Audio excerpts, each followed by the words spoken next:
जय गुरुदेव। बात बहुत पुरानी है। दिल्ली से थोड़ी दूर पर पीरा कलियर गांव में भीख जी एक अच्छी कमाई वाले महात्मा हुए। तो एक बार उनका एक तालिब, उनका शिष्य, एक दिन दिल्ली के बाजारों में मुर्शिद के इश्क में मस्त या भीख ये नारे लगाता हुआ जा रहा था।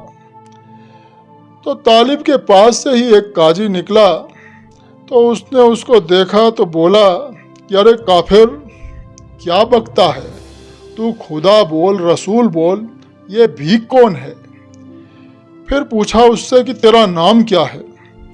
तो उसने जवाब दिया कि भीख। फिर उससे पूछा तेरा रब कौन है? तो वो बोला कि भीख। फिर उससे पूछा कि तेरा रसूल कौन है? तो उसने जवाब दिया कि भीख। तो इतने में काजी के साथ और भी दूसरे बहुत सारे लोग इकट्ठे हो गए, जिन्होंने उस तालिब के द्वारा बोले शब्दों का बहुत बुरा माना और उसकी भूल सुधारने के लिए उसे घसीटते हुए मस्जिद में ले गए। वहां मौलवी ने उसे काफिर ठहराते हुए उसको कत्ल करने का फतवा जारी कर दिया। उस जमाने में यह नियम था कि कत्ल के फतवे पर जब तक बादशाह दस्तखत न कर दे तब तक मौलवी कत्ल नहीं करवा सकते थे। तो फतवा देकर बादशाह के आगे पेश किया गया।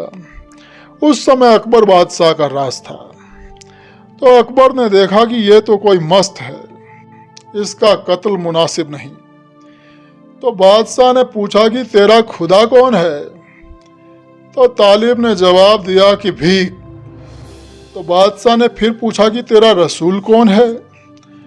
तो उसने जवाब दिया कि भीख। तो उन दिनों बारिश नहीं हुई थी, बड़ा अकाल पड़ा हुआ था। तो अकबर ने उससे कहा कि अपने भीख से बरसात तो करवा दो।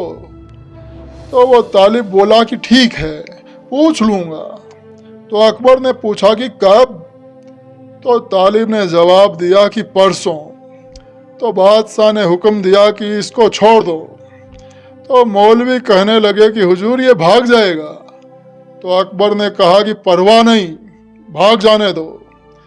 तो तालिब ने जंगल में जाकर अपने मुर्शिद का ध्यान किया। तो मालिक की ऐसी मौज हुई कि बरसात हो गई। अगले दिन खुद बादशाह की कचहरी में तालिब हाजिर हो गया। बादशाह ने कहा कि बारिश हो गई। तो वो बोला कि भीख ने करवा दी। तो बादशाह ने कहा कि कुछ मांगो। तो तालिब बोला कि भीख के सिवाय मुझे किसी चीज की जरूरत नहीं। बादशाह ने खुश होकर उसका मुर्शिद से इतना प्यार देखकर 21 गांवों का पट्टा उसके मुर्शिद के नाम करवा दिया और अपने नौकरों के हाथ वो पट्टा साईं भीख के पास भेज दिया। यह देखकर सब लोग हैरान हो गए कि उस तालिब ने पट्टा वापस बादशाह को लौटा दिया और कहा कि हुजूर, मेरे मुर्शिद की नज़रों में इन गाँवों की कोई अहमियत नहीं है, क्योंकि ये सब दुनियावी चीज़ें हैं। मैं बड़े अदब से इन्हें आपको वापस करता हूँ। अकबर बादशाह महात्माओं की इस प्रवृत्ति को अच्छी तरह से जानता था। फिर भी उसने अपने कुछ आदमियों के हाथ वो पट्टा भीख को भेज दिया। फिर जब तालिब अपने मुर्शिद के पास पहुंचा तो मुर्शिद ने उससे कहा कि देख, तूने क्या मांगा? बारिश?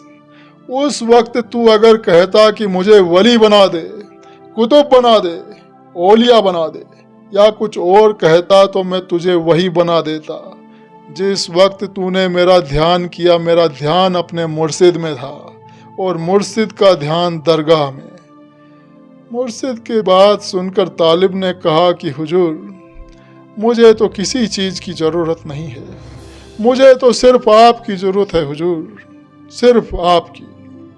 मैं केवल आप ही की मौज में जीता हूँ। मेरे होठ केवल आप ही का गुणगान करने के लिए हिलते हैं। हे प्रभु, मुझे कुछ नहीं चाहिए, मुझे सिर्फ आप ही की ज़रूरत है। तो ऐसे होते हैं गुरु के सच्चे आशिक। जय गुरुदेव।